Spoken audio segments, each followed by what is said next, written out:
सोचें ज़रा, क्या आप अपनी सेहत का कोई मसला किसी कंप्यूटर प्रोग्राम को बताएंगे? आज हम एक ऐसी ही हैरानकुन कहानी पर बात करने वाले हैं जो हमें बताती है कि आर्टिफिशियल इंटेलिजेंस हमारी सेहत के मामलात में कहाँ तक जा सकती है और इसके खतरात क्या हैं। तो चलें एक ऐसी कहानी सुनते हैं जो किसी साइंस फिक्शन फिल्म का सीन लगती है, लेकिन ये बिल्कुल हकीकत है।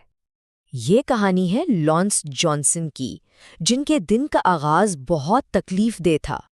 पहले तो लांस ने यही सोचा कि शायद पिछली रात कुछ गलत खा लिया था, जो कि अक्सर हम सभी सोचते हैं। लेकिन जब दर्द कम होने के बजाय बढ़ता ही चला गया तो तशवीश होना लाजमी था। मगर उसने सिर्फ इंतजार नहीं किया, बल्कि एक नया रास्ता अपनाया।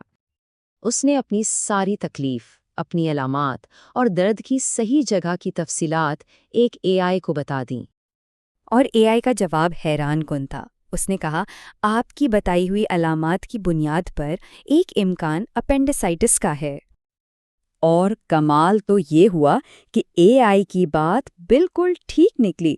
जब वो अस्पताल पहुंचा तो डॉक्टरों ने भी वही तशखीस की और फौरन सर्जरी करनी पड़ी। डॉक्टर खुद हैरान थे कि एक एआई ने उनसे पहले ही बीमारी पकड़ ली थी।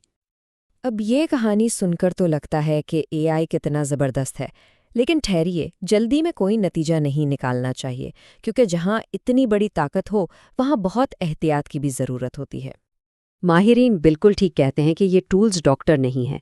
इनसे गलती हो सकती है, आपकी ज़ाती मालूमात महफूज नहीं रह सकती और ये पेचीदा बीमारियों को समझने में नाकाम हो सकते हैं। इन पर आंखें बंद करके भरोसा करना खतरनाक हो सकता है। तो फिर सवाल ये है कि इस ताकतवर टूल को महफूज तरीके से कैसे इस्तेमाल किया जाए। असल बात यह है कि सारा कमाल सवाल पूछने के अंदाज में है। तो सबसे पहला और सबसे अहम उसूल सियाक़ व सबाक़, यानी अपनी बात पूरी तफसील से बताएं। जैसा कि डॉक्टर कॉलिन बनानस कहते हैं, अगर आप अपनी उम्र, पस मंज़र और दीगर तफसीलात बताएंगे तो एआई आपको ज़्यादा बेहतर और मुतालिका जवाब दे पाएगा। और ये दूसरी टिप बहुत अहम है, अपना सवाल गैर जानिबदाराना रखें। ये पूछने के बजाय कि एक इलाज दूसरे से बेहतर क्यों है, ये पूछें कि दोनों में क्या फ़र्क है और दोनों के क्या फ़ायदे और नुकसानात हैं। इस तरह आपको एक गैर जानिबदाराना जवाब मिलेगा। अच्छा, अब बात करते हैं कि डॉक्टर के पास जाने से पहले ये कैसे मददगार साबित हो सकता है। अक्सर ऐसा होता है ना कि डॉक्टर कोई मुश्किल सा तिब्बी नाम ले लेते हैं जो सर के ऊपर से गुजर जाता है। तो ऐसे में एआई आपका तर्जुमा बन सकता है और उस मुश्किल ज़बान को आसान अल्फाज में समझा सकता है। तो करना क्या है, बहुत आसान है। सबसे पहले अपनी अलामात एआई को बताएं, फिर उससे पूछें कि मुझे अपने डॉक्टर से कौन से सवालात पूछने चाहिए और आखिर में उन सवालात को लिख लें या उनका स्क्रीनशॉट लेकर डॉक्टर के पास ले जाएं। इससे आपकी गुफ्तगू बहुत बेहतर हो जाएगी। और अब आते हैं पांचवीं और शायद सबसे काम की टिप पर। यहाँ बात सिर्फ बीमारी की तशखीस की नहीं, बल्कि रोज़मर्रा की सेहत को बेहतर बनाने और उसे मुनज़्ज़म करने की है। जैसा कि क्लिनिकल स्ट्रैटेजिस्ट लोरा स्पार्कमन कहती हैं, एआई एक बेहतरीन साथी साबित हो सकता है जब बात हो खुराक की, वर्जिश की या जिल्द के मसाइल के लिए सही प्रोडक्ट ढूंढने की।